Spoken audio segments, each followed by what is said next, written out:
ઈસવીસન 1969માં ગુજરાતમાં એક 24 વર્ષનો છોકરો ઘરે ઘરે જઈને કપડાં ધોવાનો પાવડર વેચવાનું ચાલુ કરે છે. આગળ જઈને કપડાં ધોવાનો આ પાવડર ઇન્ડિયામાં નંબર 1 ડિટર્જન્ટ પાવડર બની જાય છે. પણ અચાનક એવું તે શું થયું જે આજ નિરમા પાવડરની સેલ સાવ પડી જાય છે. અત્યારે હાલમાં નિરમા બ્રાન્ડની કોઈ પણ પ્રોડક્ટ દેખાતી પણ નથી. આ વાતની શરૂઆત થઈ 1969માં ગુજરાતમાં રહેતા કરશનભાઈ પટેલથી, જે ગવર્મેન્ટ ડિપાર્ટમેન્ટમાં કેમિસ્ટ્રીની નોકરી કરતા હતા. પણ એમની સેલેરી ઘર ચલાવવા માટે ઓછી હતી. એટલા માટે એમને સાઇડ ઇન્કમ કમાવા માટે નાનો બિઝનેસ કરવાનો વિચાર્યું. બીએસસીની ડિગ્રી અને કેમિસ્ટ્રી નોકરીના કારણે એમને કેમિકલની વધારે નોલેજ હતી. એટલા માટે જ કરશનભાઈએ ઘરે સોડા એશ અને બીજા કેમિકલનો ઉપયોગ કરીને એક્સપેરિમેન્ટ કરવાનું ચાલુ કર્યું. ઘણીવાર ફેલ થયા પછી તેમને આખરે એક સુગંધી અને સસ્તું કપડાં ધોવાનો પાવડર બનાવી નાખ્યો. અને આ પાવડરને એમની 1 વર્ષની છોકરી નિરુપમાના નામ ઉપરથી નિરમા રાખ્યું.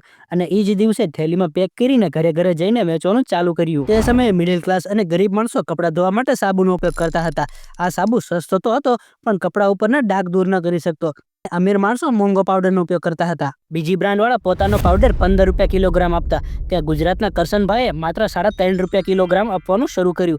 આ જ કારણથી થોડા જ સમયમાં નિરમાનું માર્કેટ વધી ગયું. આવી રીતે કરશનભાઈ એક જ દિવસમાં 200 કિલોગ્રામ પાવડર વેચવા લાગ્યા. કરશનભાઈનો આગળનો ટાર્ગેટ હતો ડિસ્ટ્રીબ્યુશન નેટવર્ક વધારવા. તે સમયે માત્ર અમદાવાદમાં 2000થી પણ વધારે રિટેલર હતા. પણ નિરમાનું નવું પ્રોડક્ટ હોવાને કારણે દુકાનદાર પોતાની દુકાનમાં તેનો ઉપયોગ ન કરતા.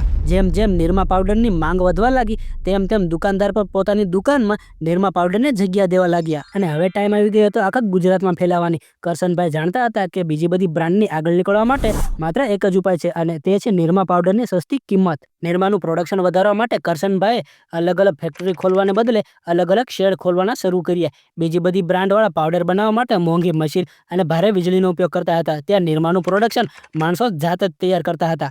આના કારણે નિરમા પાવડરમાં કોઈ દિવસ ભાવ વધારો ન થયો. ગુજરાત પછી કરશનભાઈ આખા ભારતમાં નિરમા પાવડરને વેચવા માંગતા હતા. એના માટે એમણે એડવર્ટાઇઝ શરૂ કરી. આ જ કારણથી 1985 સુધીમાં નિરમા પાવડર લગભગ 60%ની સાથે નિરમા ઇન્ડિયાનું સૌથી મોટું ડિટર્જન્ટ પાવડર બની ગયું હતું. જે નિરમાને કરશનભાઈ પટેલે સાઇડ ઇન્કમ કમાવા માટે શરૂ કર્યું હતું, એ જ નિરમાએ કરશનભાઈને આખા ભારતના ડિટર્જન્ટ કિંગ બનાવી દીધા હતા. પણ આ નિરમાની ઊંચાઈ વધારે સમય સુધી ટકી શકવાની ન હતી. આ ઉપરાંત નિરમાએ તેમનો ડિટર્જન્ટ સાબુ લોન્ચ કરીને બીજી બ્રાન્ડના રીન બાર સાબુને આગળ નીકળી ગયા હતા. નિરમા બ્રાન્ડની આગળ નીકળવા માટે બીજી બ્રાન્ડવાળાએ માર્કેટ રિસર્ચ કર્યું. એના ઉપરથી નિરમાની વીકનેસ ખબર પડી. જેમ કે નિરમાથી કપડાં ધોવાથી તેમાં સુગંધ નહીં, પણ એક નિરમા પાવડરની સ્મેલ રહી જતી. આ બધી પ્રોબ્લેમ જોઈને બીજી બ્રાન્ડવાળાએ પોતાના પાવડરમાં સુગંધ ઉમેરી, પછી હાથો માટે સારો પાવડર બનાવ્યો અને પાણીમાં ઓગળી જાય એવો પાવડર બનાવ્યો. આવા બધા બદલાવ કરવા છતાં તેમણે કિંમત ન વધારી. આટલી મહેનત કર્યા પછી HLLએ નવો પાવડર લોન્ચ કર્યો, અને આ પાવડર હતો વ્હીલ ડિટર્જન્ટ પાવડર. નિરમા પાવડરમાં જે ખામી હતી એ વ્હીલ ડિટર્જન્ટ પાવડરમાં સુધારો હતો. એટલા માટે નિરમા પાવડર પછી વ્હીલ ડિટર્જન્ટ પાવડર બીજા નંબરની બ્રાન્ડ બની ગઈ હતી. આની ઉપરાંત વ્હીલ ડિટર્જન્ટ પાવડરે બીજી ઘણી બધી એડ શરૂ કરી, જેના કારણે HLLનું માર્કેટ શેર 24% થઈ ગયું અને નિરમાનું માર્કેટ શેર 10% ઘટી ગયું હતું. આ જ સમયે ઉત્તર પ્રદેશની ગલીઓમાંથી એક એવો ડિટર્જન્ટ પાવડર આવવાનો હતો જે નિરમાને સાવ પાછળ ધકેલી દેવાનો હતો, અને આ પાવડર હતો ઘડી ડિટર્જન્ટ પાવડર. આ ઘડી ડિટર્જન્ટ પાવડર નિરમા અને વ્હીલથી 10%ની વધારે મોંઘી કિંમતે હતો, અને બંને કરતાં સારી ક્વોલિટીવાળો પાવડર હતો. 10% વધારે મોંઘો હોવાને કારણે રિટેલરને વધારે કમિશન મળવા લાગ્યું. તેનાથી દુકાનદાર પણ કસ્ટમરને ઘડી ડિટર્જન્ટ પાવડર વેચવા લાગ્યા અને સેલ વધવા લાગી. આ ઉપરાંત ઘડી ડિટર્જન્ટ પાવડરે એડ પણ લોન્ચ કરી. એના કારણે ઘડી ડિટર્જન્ટ પાવડર ઇન્ડિયામાં નંબર 1 પાવડર બની ગયું હતું. થોડા સમય બાદ નિરમાએ પોતાના પેકેજિંગનું નામ બદલીને નિરમા બ્લુ નામ કરી નાખ્યું હતું.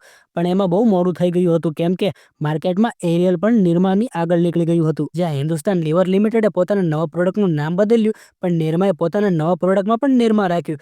આના કારણે કસ્ટમરની નજરમાં નિરમાનું નવું પ્રોડક્ટ આગળ ન આવી શક્યું. 2017માં આવતા આવતા નિરમાનું માર્કેટ શેર માત્ર 4% જેટલું જ રહ્યું હતું. સમય જોતા નિરમા સિમેન્ટ અને એજ્યુકેશન સેક્ટરમાં આવી ગયું હતું. તો મિત્રો, આ હતા આપણા નિરમા પાવડર કરશનભાઈ પટેલની વાત. અને આ વિડીયો ગમ્યો હોય તો વિડીયોને લાઇક અને ચેનલને સબસ્ક્રાઇબ પણ કરી નાખજો.